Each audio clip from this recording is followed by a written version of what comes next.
Ayos na, tapos na yung exam ko. Yung actual examination. Pinutom ako, pinagbahan ako ni Darling ko ng ano, pancake.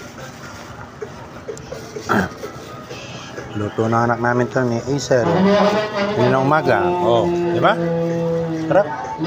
Application form. Pagtulog lang. Nanginig na ako sa gutom eh. Dito ako sa loob ng actual examination. Written. Meron siyang 25 questionnaires. Dapat 21 and above ang score mo para makapasa ka. Iba pa yung online exam. Yung sa online exam na yun, naipasa ko na kanina. Pinaprint ko at lumabas sa print pass. Okay na. Dinownload na. Binigay sa guard. Tapos ngayon, actual na. Sige po, kain mo na ako.